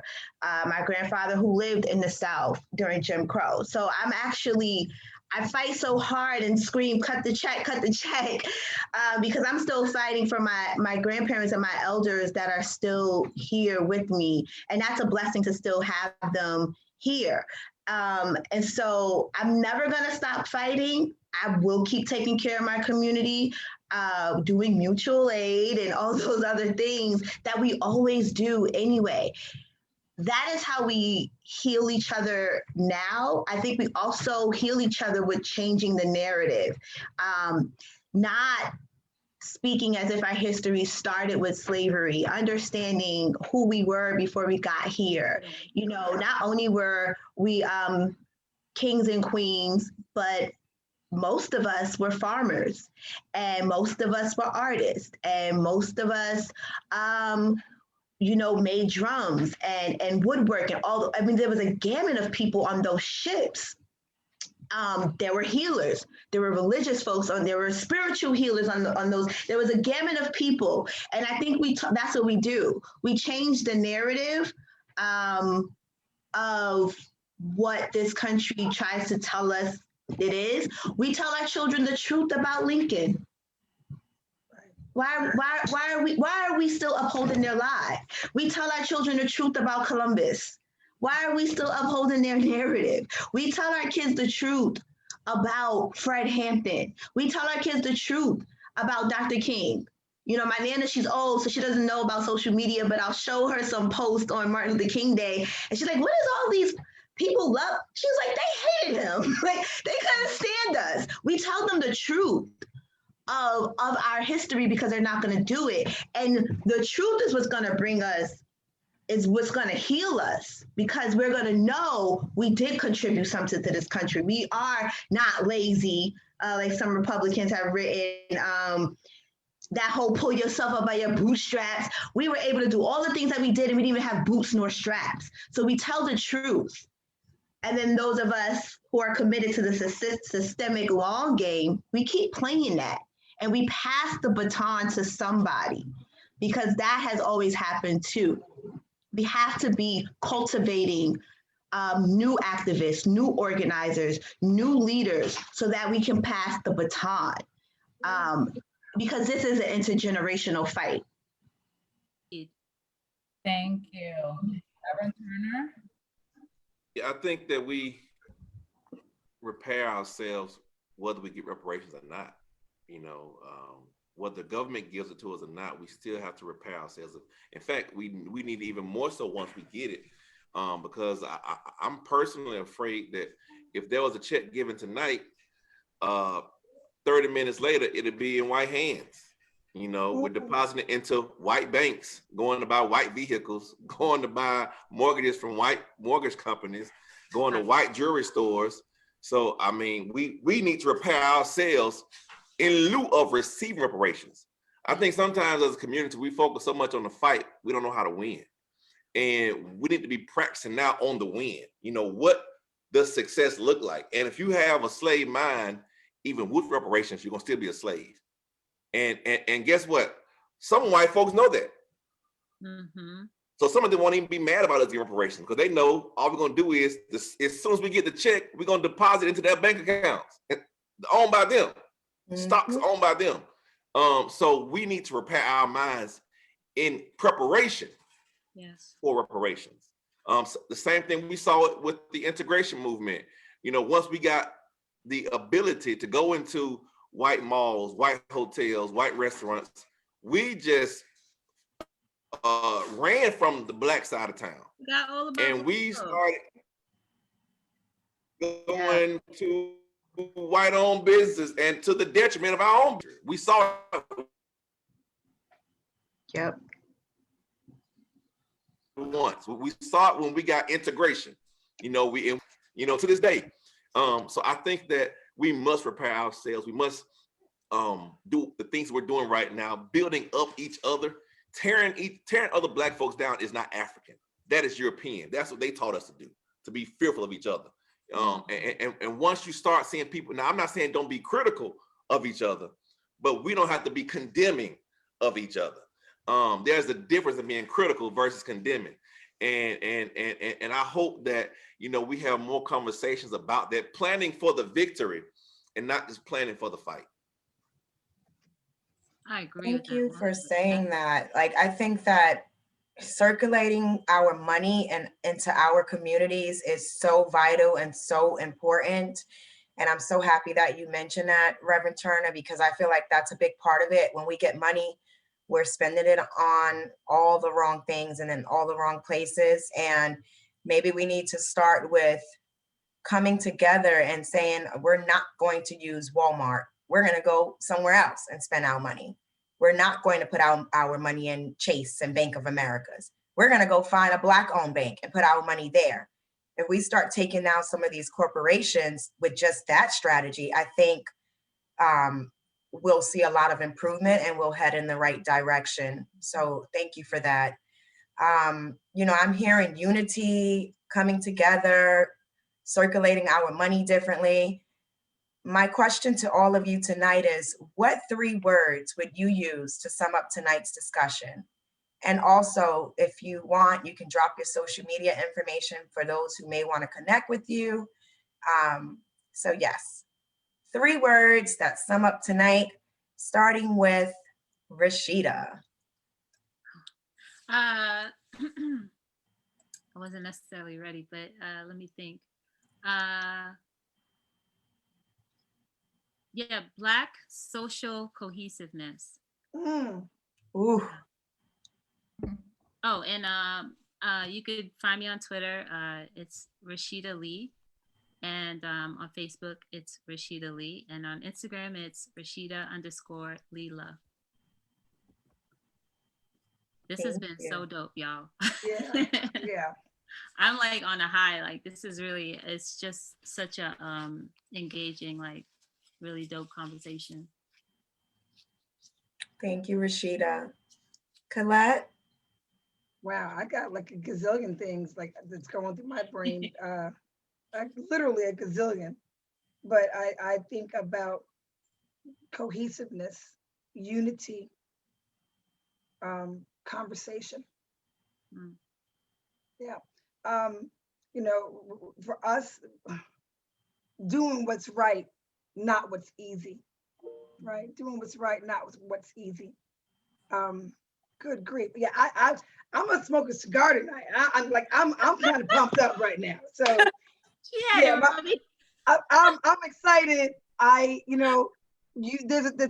There's a spark of you're not alone. Not that I knew I was or thought I was alone, but to see it in your face, knowing that you're not alone is so important. So this just feels so right. Tomorrow morning, man, I'm gonna be extra busy, you know, but making my rounds to my kids and calling up folks and principals and what to do. And so I'm really proud. I got goosebumps and I'm sweating. Okay, just saying. If people can find me, I mainly use Instagram right now. Excuse my Instagram stuff. A lot of my Instagram is me and my mom. She's got very severe dementia. So I just have her dance and I do everything. I don't care what I look like to make my mama happy as she struggles with her dementia. But you can find me on Instagram under Colette V. The V is for victory. My mama would tell you it's for Veronica, but Colette V for Victory Smith on Instagram. You can find me. Thank you, Colette. Reverend Turner?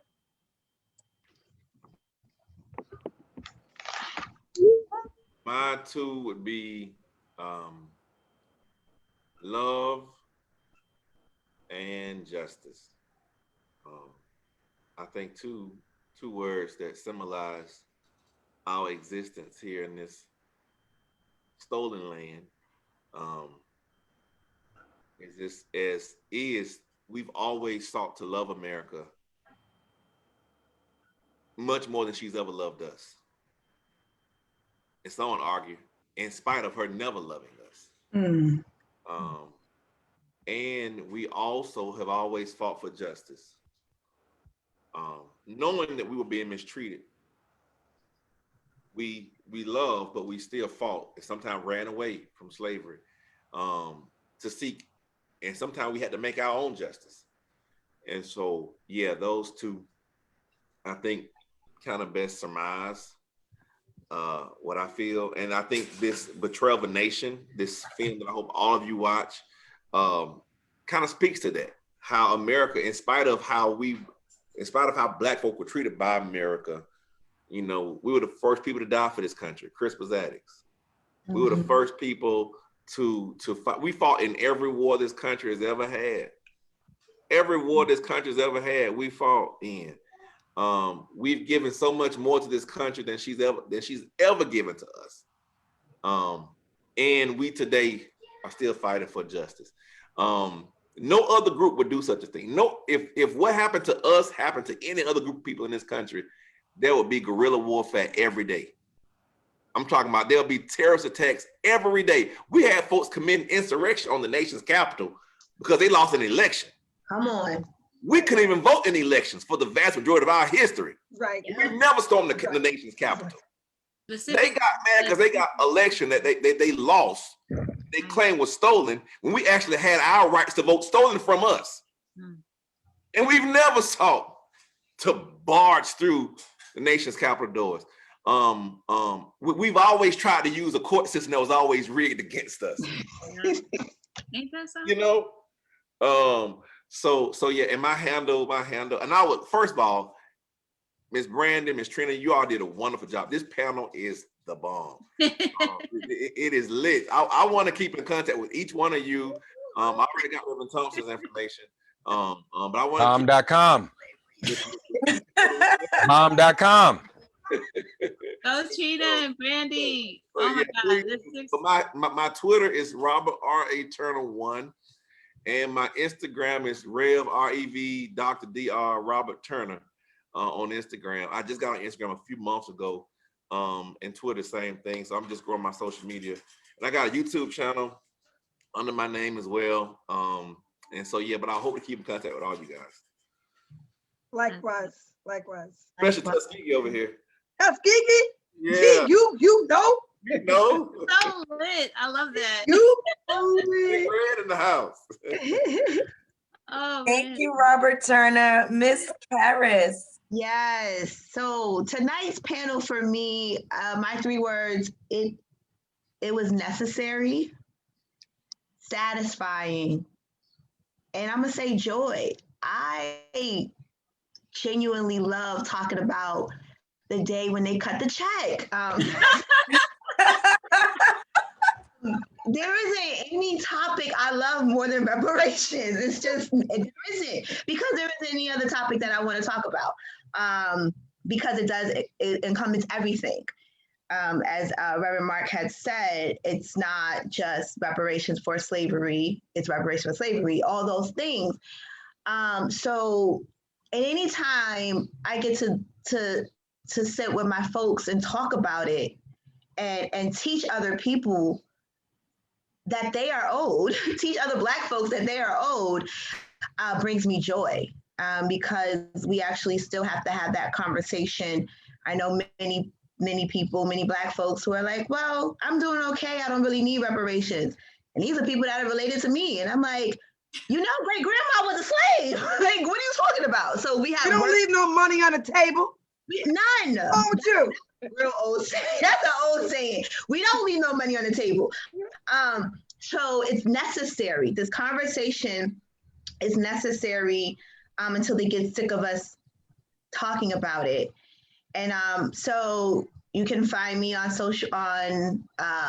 all social media. It's Karis, Love. I know my mom's watching, so let me just set the record straight. It's LaVey. It's weird. She puts this hyphen over the E. It's supposed to be LaVey, not love. But on all my stuff, it looks like love. So, but I know my mother's watching. So let me just set the record straight. So it's Karis LaVey on everything. Also, my organization is doing a lot of reparations work. So you can go to our website at nnlbunited.com. And there you can learn about how do we abolish, how do we abolish poverty, direct reparations. And also it'll take you to some links where I actually do trainings and seminars on the topic of reparations for African Americans, and from a United States perspective, and we also have a global, because this is a global fight. So you can find me on social media or at my organization's website. Say your website again, please, Karis. nnlbunited.com. Thank you. Thank you, Karis. And Reverend Thompson, 3 words that sums up tonight's panel, and please drop your social media panel. 3 words. Information. Yes. Fire, fire, fire. That's what comes to mind to me. Y'all are great, and appreciate hearing everyone's voices, especially the sisters.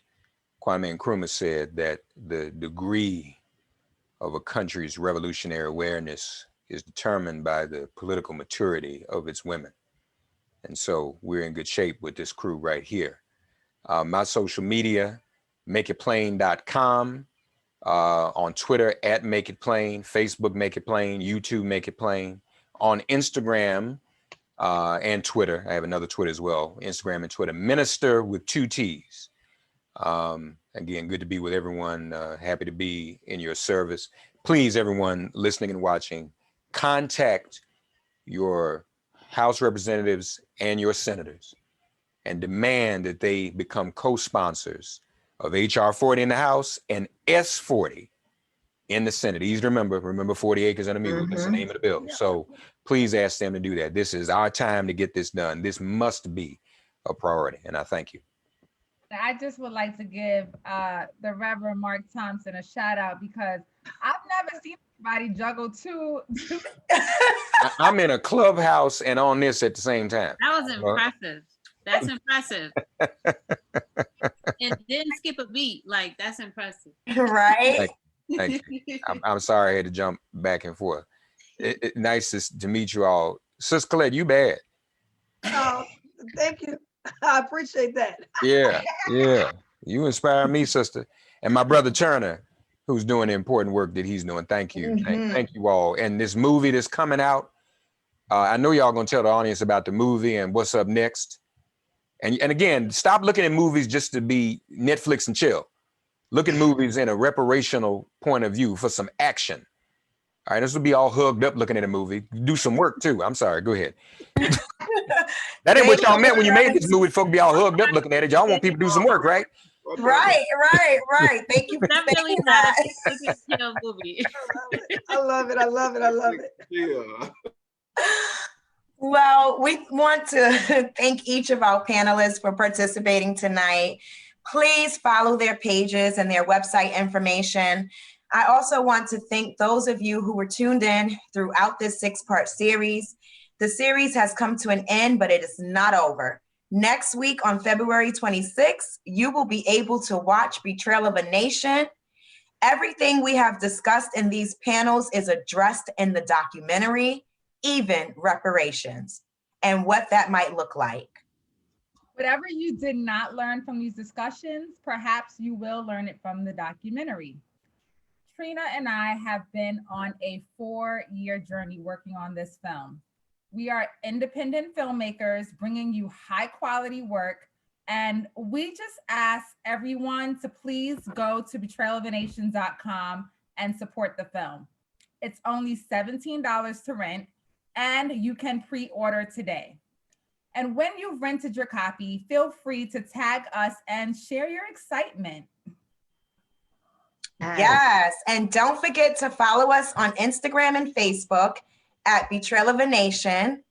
And everyone, thank you again for watching, and good night. Good night. Thank you so much. Thank you so much. Y'all are so lit. Boom. Yeah. Mark, you a trip.